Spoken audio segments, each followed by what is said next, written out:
Hello everyone, Namaste. Today we are going to learn the one more topic of our unit and our section is the project schedule and tracking. Okay, in that section we have learned project scheduling concept, tracking concept, PERT chart, how to draw PERT chart, steps for PERT chart, okay, and in last lecture we have learned the task network and the CPM method, scheduling method, two method, that is PERT chart method and CPM method, and that CPM method, critical path method. For that we have to create the activity diagram, that is task network, okay, and on basis of that we have to find out the longest path, that is critical path, okay. So mm, that we have covered in last lecture. In this lecture I'm going to cover the effort estimation techniques. Okay, so let's do that. What are the techniques? Effort estimation technique. Before that we have to understood the estimation technique. Estimation is the process of finding an estimate or approximation which is a value that can be used for some purpose even if input data may be incomplete, uncertain or unstable. Okay, estimation techniques થી તમને estimation મળે છે શેનું? તો કોસ્ટનું, શેડ્યુલનું, પ્રોજેક્ટનું, okay. So that will be you are going to estimate approximation time duration, approximation schedule, okay, approximation staff that you can estimate with the estimation technique. Okay, જો તમારી પાસે પૂરતો ડેટા છે નથી તો પણ તમે એને ઇન ફ્યુચર એ ડેટા તમે કવર કરી લેશો, એને ગેટ કરી લેશો, લઈ લેશો અને તમે એનો યુઝ કરી શકશો. Estimation determines how much money, effort, resources, and time it will take to build a specific system or product. Okay, estimation થી તમને શું મળશે? કેટલું તમે કોસ્ટ થશે, એટલે મની કેટલા સ્પેન્ડ કરવા પડશે, કેટલા એફર્ટ્સ લેવા પડશે, કેટલા રિસોર્સિસ યુઝ કરવા પડશે અને કેટલો ટાઈમ તમારે એમાં સ્પેન્ડ કરવો પડશે. આ બધી જ વસ્તુ છે એસ્ટિમેશન ટેકનિકથી ફાઇન્ડ થઈ શકે. એસ્ટિમેશન ઇઝ બેઝડ ઓન શેના ઉપરથી તમે એસ્ટિમેશન ફાઇન્ડ કરી શકશો? તો કે પાસ્ટ ડેટા, આગળના પ્રોજેક્ટનો ડેટા અને પાસ્ટ એક્સપિરિયન્સ, આગળનો પ્રોજેક્ટ જે ડેવલપ થઈ ગયો છે એનો એક્સપિરિયન્સ ઉપરથી.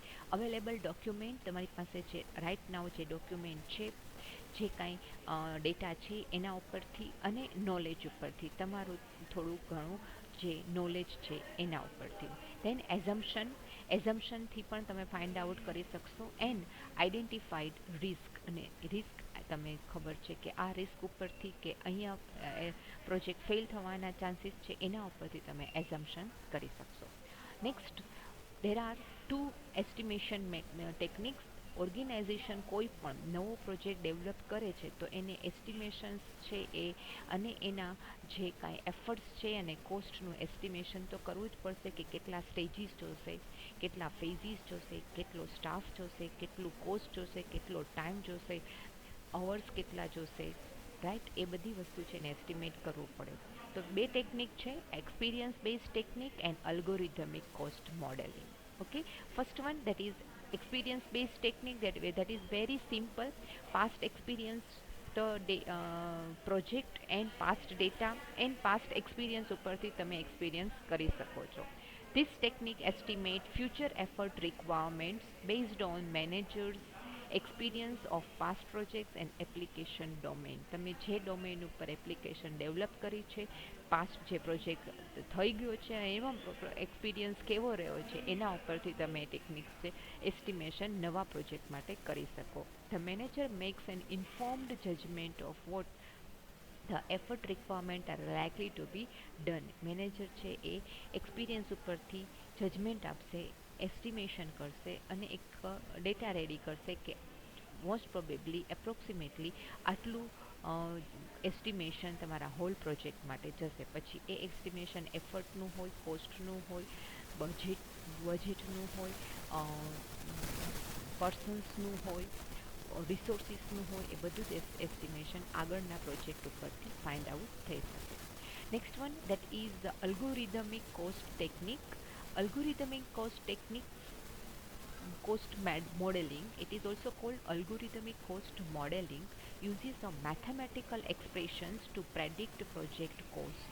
એક ઇક્વેશન મૂકે કે જેની અંદર તમારો જે કાંઈ તમારી પાસે એક્સપિરિયન્સ છે, ડેટા છે, નોલેજ છે, એની અંદર અપ્લાય કરી અને જે કાંઈ રિઝલ્ટ આવે એના ઉપરથી એસ્ટિમેશન કરે. That is called the mathematical expression prediction. Okay, એના ઉપરથી it estimate based on project size ઉપરથી એ નંબર ઓફ સોફ્ટવેર એન્જિનિયર્સ કેટલા એમાં વર્કઆઉટ કરે છે, એટલે કે પર્સન્સ કેટલા વર્ક કરે છે, અને અધર પ્રોસેસીસ એન્ડ પ્રોડક્ટ ફેક્ટર્સ, એ બધા ફેક્ટર્સ જે તમારી પ્રોજેક્ટ સાથે અફેક્ટ છે એ બધાનો યુઝ કરી અને એ ફેક્ટર્સ બધાનો એ વેલ્યુઝનો મેથેમેટિકલ એક્સપ્રેશનમાં અપ્લાય કરશે અને જે રિઝલ્ટ આવશે એ રિઝલ્ટ ઉપરથી એસ્ટિમેશન કાઢી શકાય. Algorithmic cost model can be developed by analyzing the cost and attributes of completed project and finding the closest fit mathematical expression to actual project. હવે cost મોડેલમાં શું કરશે, કેવી રીતે કરશે, તો કે પહેલાં એને કોસ્ટ એનાલાઇઝ કરશે, રાઈટ. પછી જે આગળનો પ્રોજેક્ટ કમ્પ્લીટ છે એ કમ્પ્લીટ પ્રોજેક્ટના એટ્રીબ્યુટ લેશે.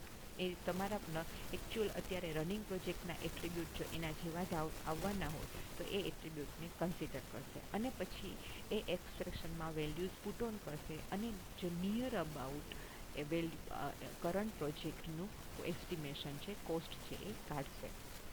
Next one, that is in general algorithm estimation માટેની કેલ્ક્યુલેશન ઇક્વેશન કયું છે, that is effort is equal A into size raised to B, અહીંયા બી નીચે છે એ ઉપર છે, raised to B into M. Okay, એ શું છે તો કે કોન્સ્ટન્ટ ફેક્ટર છે કે જે logical organisational practices and the type of software is develop. A constant factor તમારો સોફ્ટવેર કયો છે, એ કેવી ટાઈપનો છે, એ ફેક્ટર ઉપરથી એની વેલ્યુ મૂકવાની છે અને ઓર્ગેનાઇઝેશન કેવું છે એના ઉપરથી એની વેલ્યુ મૂકવાની છે.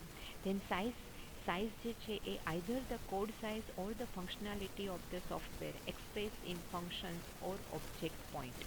ઓકે, એટલે કે તમારો પ્રોજેક્ટ છે એ કેવી સાઇઝનો છે, લાર્જ સાઇઝ, કોમ્પ્લેક્સ છે, મીડિયમ સાઇઝ છે, સ્મોલ સાઇઝ છે, એ એની સાઇઝ છે, એટલે એ સાઇઝનો કોડ છે એ તમારે ત્યાં મૂકવાનો છે. એની ફંક્શનાલિટી ઉપરથી એનો કોડ છે એ ડિસાઇડ થાય. Then M is multiplier made up by combining process, product and development team. Okay, M છે એ બધું એની સાથે બધું મલ્ટીપ્લાય થાય. પ્રોસેસ કઈ છે એનો ફેક્ટર મલ્ટીપ્લાય થશે, પ્રોડક્ટ કેટલી છે એ મલ્ટીપ્લાય થશે અને ડેવલપમેન્ટ ટીમના મેમ્બર કેટલા છે એ બધું એની સાથે મલ્ટીપ્લાય થશે.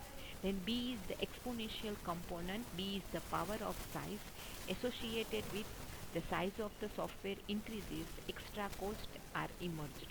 એક્સ્ટ્રા કોસ્ટ જો એમાં આપેલી હોય તો એ બધી વસ્તુ છે એ બીમાં અફેક્ટ કરે અને બીની વેલ્યુ એક્સપોનેન્શિયલ છે અને જનરલી એ 1 થી 1.5ની વચ્ચે જ હોય છે, 1 to 1.5 એની વચ્ચે જ બીની વેલ્યુઝ જોવા મળે છે. તો અલ્ગોરિધમિક કોસ્ટથી તમને જે વેલ્યુઝ મળશે એ વેલ્યુઝ છે એ almost near about closest value of the project હશે. Okay, then limitation of algorithmic model. It is difficult to estimate size in early stage of development functions or કારણ કે પહેલેથી જ તમે સાઇઝ નક્કી કરવું કમ જનરલી જરૂર નથી, કારણ કે વચ્ચેથી ક્યાંય પણ એમાં એવું બને કે નવી પ્રોડક્ટ આવે કે કોમ્પ્લિકેશન આવે તો તમારો પ્રોજેક્ટના પેજીસ વધી જાય તો સાઇઝ વધી જાય, right. That is it is difficult, that's why તમે પહેલેથી એફર્ટ સાઇઝ છે પરફેક્ટ નથી તો તમારા એનાથી અલ્ગોરિધમ મોડેલિંગથી જો એસ્ટિમેશન નીકળશે એ એસ્ટિમેશન છે એ એક્ઝેક્ટ પ્રોપર ના પણ બને. Function or object point estimate can be produced easier than estimate of code size but are often inaccurate. Okay, function અને ઓબ્જેક્ટને તમારે એસ્ટિમેટ કરવું છે ઇઝી થઈ જાય, પ્રોડક્ટને એસ્ટિમેટ કરવું ઇઝી થઈ જાય, પણ એનો કોડ સાઇઝ જે છે એ જો ફંક્શન અને પ્રોપર ના હોય, પ્રોડક્ટ પ્રોપર ન આવે તો એ કોડ સાઇઝ છે એ એક્યુરેટ ન આવે તો તમારું એઝમ્પશન એસ્ટિમેશન પણ ખોટું આવે, કારણ કે આપણે જે યુઝ કરીએ છીએ મેથેમેટિકલ એક્સપ્રેશનમાં એ સાઇઝ છે એ સાઇઝ પણ ખોટી નીકળે. Okay, the estimates of the factor contributes to B and M are subjective. B અને M છે એ પ્રોજેક્ટ ટુ પ્રોજેક્ટ છે એ ચેન્જ થતા જાય છે, રાઈટ. અને એમ છે એ પ્રોસેસ, મોડેલ અને ટીમ મેમ્બર એ પણ પ્રોજેક્ટમાં ચેન્જીસ થતા રહે, વેરી થતા રહે તો પણ એસ્ટિમેશન છે એ ખોટું આવે. estimates vary from one person to another person depending on their background, experience with the type of system that is being developed. Okay, એ પણ પર્સન ટુ પર્સન ચેન્જ થશે, કારણ કે ટીમ મેમ્બરના ડેવલપમેન્ટ ટીમના મેમ્બર્સ જો ચેન્જ થાય તો એમની વેલ્યુ પણ ચેન્જ થાય, એ લોકોની કેરેક્ટરિસ્ટિક્સ, એ લોકોનો એક્સપિરિયન્સ જો ચેન્જ થાય તો એનો એ લોકો ટીમ મેમ્બર પણ ચેન્જ થાય તો એમની વેલ્યુ પણ ચેન્જ થાય, પ્રોસેસ વધી જાય તો એમની વેલ્યુ ચેન્જ થાય. That's why algorithmic cost modelling જે છે એની લિમિટેશન્સ ઘણી છે, તો એ એસ્ટિમેશન માટે એ પ્રોપર નથી. એસ્ટિમેશન માટે experience base technique is the best technique, કારણ કે આમાં તમે પહેલાં એસ્ટિમેશન કરી શકો છો પણ એમાં વેરિએશન બહુ બધા આવે છે. That is why it is not useful that one. Then as one more, this one is the estimation accuracy, one another અલગ ટોપિક છે આ એક્યુરેસી માટેનો, એ 2 માર્ક્સમાં ક્યારેક પૂછાય છે. That's why I have taken in this session. The estimation accuracy કઈ રીતે find કરી શકાય? The size of system, software system can only be known accurately when it is finished. Accurate exact size જે છે એ ત્યારે જ ખબર પડે કે જ્યારે એ તમે આખો પ્રોજેક્ટ કમ્પ્લીટ થાય, બાકી તો તમે એસ્ટિમેશનથી તમે ટેન્ટેટિવ જ મૂકી શકો છો. Several factor affect the final size. Factors કે જે અફેક્ટ કરે છે, કમ્પોનન્ટ તમે કયા યુઝ કર્યા છો એ પણ સાઇઝ ઉપર અફેક્ટ કરે છે, લેંગ્વેજ તમે કઈ યુઝ કરી છો એ સાઇઝ ઉપર અફેક્ટ કરે છે, ને ડિસ્ટ્રીબ્યુશન ઓફ ધ સિસ્ટમ, સિસ્ટમમાં તમે વર્ક ડિસ્ટ્રીબ્યુશન WBS કઈ રીતે કર્યું છે એ પણ તમને ત્યાં સિસ્ટમની સાઇઝમાં અફેક્ટ કરે છે. As the development process progresses then the size estimate becomes more accurate.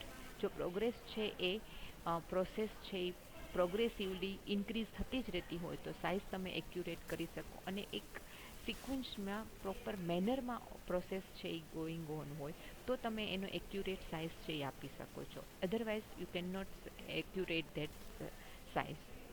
Estimates of the factor contribution to B and M are subjective and vary according to the judgment of the estimator. કારણ કે આપણે આગળ જ જોયું કે એસ્ટિમેશનની જે accuracy જે મોડેલિંગમાં use કરીએ છીએ, આ ટર્મ છે એ અલ્ગોરિધમ મોડેલિંગમાં ખાસ યુઝ થાય છે એક્યુરેસી માટે. એમાં બી અને એમ છે, જે બી છે એક્સપોનેન્શિયલ ફેક્ટર છે અને એમ છે એ કોમ્બિનેશન ઓફ પ્રોસેસ, પ્રોડક્ટ અને મેન પાવર, આ 3 વસ્તુનું કોમ્બિનેશન છે.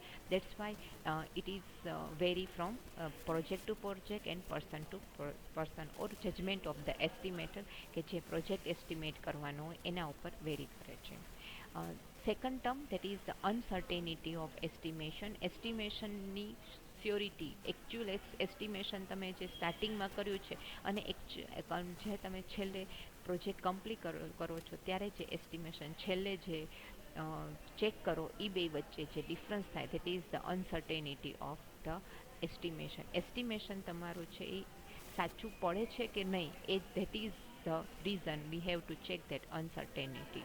Okay, the accuracy of the estimates produced by algorithmic model depends on system information. સિસ્ટમની ઇન્ફોર્મેશન અને અલ્ગોરિધમ મોડેલ આપણે આગળ જે જોઈ ગયા એના ઉપરથી એસ્ટિમેશન છે, એક્યુરેસી છે આપણે ફાઇન્ડ કરીએ છીએ, અને એ પણ એસ્ટિમેશન પણ ત્યાંથી ઇક્વેશન બેઝડ ઉપર લઈને કરી શકાય છે. As the software process proceed more information becomes available, so estimation become more and more accurate. એ પણ આપણે આગળ જોયું, એક્યુરેસી એના ઉપરથી આવે કે પ્રોસેસ જેમ આગળ ને આગળ વધતી જાય, ઇન્ફોર્મેશન તમે વધારે ગેટ કરતા જાઓ એમ તમને એક્યુરેસી વધારે આવે અને સિસ્ટમ છે એસ્ટિમેશન પણ તમે એક્યુરેટ કરી શકો છો.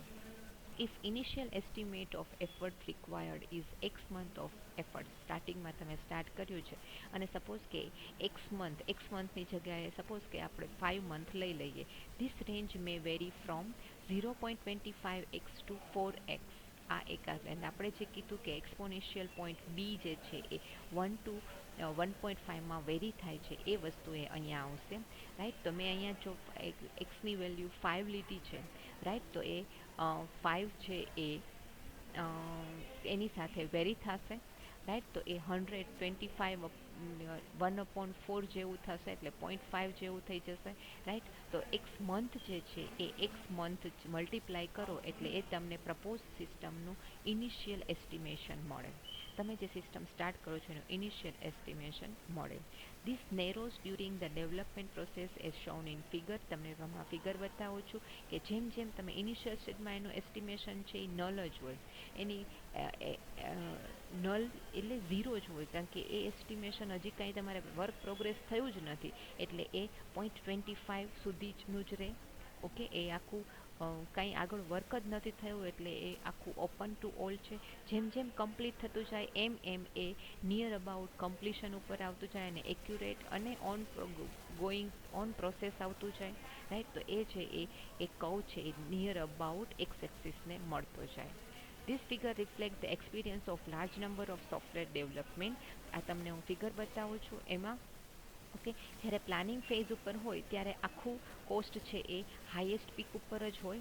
રાઈટ, આ ઉપર અહીંથી હાઈએસ્ટ પીક ઉપર, અહીંયા પણ હાઈએસ્ટ પીક ઉપર. રાઈટ, જેમ જેમ તમે પ્લાનિંગ ઉપરથી એનાલિસિસ ઉપર આવતા જાવ એટલે તમારી કોસ્ટ છે, તમે ઓન રોડ ઓન પ્લાન આવી ગયા છો, એટલે તમારો ડેટા છે એ ફિક્સ થતો જાય છે, પ્રોસેસ છે એ કન્ટિન્યુ થતો જાય છે, એટલે એ ડેટા છે ધીમે ધીમે ધીમે ધીમે એ વેલ્યુઝ જે છે એ ઓછી થતી જાય. રાઈટ, જેમ જેમ જેમ તમે નજીક આવતા જાઓ એમ એમ એ તમારે પ્રોજેક્ટ એન્ડ તરફ ફિનિશ તરફ જતા જાય એમ એ અહીંયા ફિનિશ પોઈન્ટ ઉપર અડવાનું છે. એ ફિનિશ પોઈન્ટ ઉપર પહોંચી જશે. ફિનિશ પોઈન્ટ ઉપર જશે ત્યારે તમારી એ એસ્ટિમેશન છે એ એક્યુરેટ મળશે. જ્યાં સુધી તમારું એસ્ટિમેશન છે એ તમે આની વચ્ચેનું જ છે, અહીંયા વચ્ચેનું જ છે, સાથેનું જ છે. રાઈટ, તો એ જે સાથેનું એસ્ટિમેશન અહીંયાથી આટલું ને અહીંયાથી આટલું જે છે એ એસ્ટિમેશન જે છે એ એકચ્યુઅલી વાસ્ટ જ હશે. પછી તમે એમાં શોર્ટ આઉટ કરશો એટલે એસ્ટિમેશન થોડુંક છે એ ઘટી જશે. પછી શોર્ટ આઉટ કરો છો તો એસ્ટિમેશન ઓન પ્રોપર આવશે. જેમ જેમ જેમ તમે નજીક આવતા જાઓ છો અને ટેસ્ટિંગ અને હોલ પ્રોજેક્ટ કમ્પ્લીટ થતો જશે એમ એને એક્યુરેટ એસ્ટિમેશન આવી જશે. પહેલાં એ એસ્ટિમેશન છે એ બધું ફેક્ટ થાય, ખોટું જાય, પહેલેથી બધું જ ખોટું થાય એવી પોસિબિલિટી પ્લાનિંગ લેવલે સૌથી હાઈએસ્ટ હોય. પછી એનાલિસિસ ઉપર આવો એટલે એ એસ્ટિમેશન છે એ 100% છે એ તમારું એક્યુરેટ નથી, એ વસ્તુ પાછું અનસર્ટેનિટી 50% છે એ સાચું ને 50% છે એ ખોટું, એ સર્ટેનિટી ઉપર ચાલે. રાઈટ, તો this is the uncertainty graph. As the initial stage stuff will be vast, and as you finished your project it will go to the perfect accurate graph and perfect estimation at the end of the project when you deploy your project, or you can finish your project. Okay, whenever you finish your project. So that's it. Here I have finished this section, that is effort estimation techniques. Okay, in this in next lecture we will go the next topic for the uh, unit 4. Till that, bye bye and thank you very much.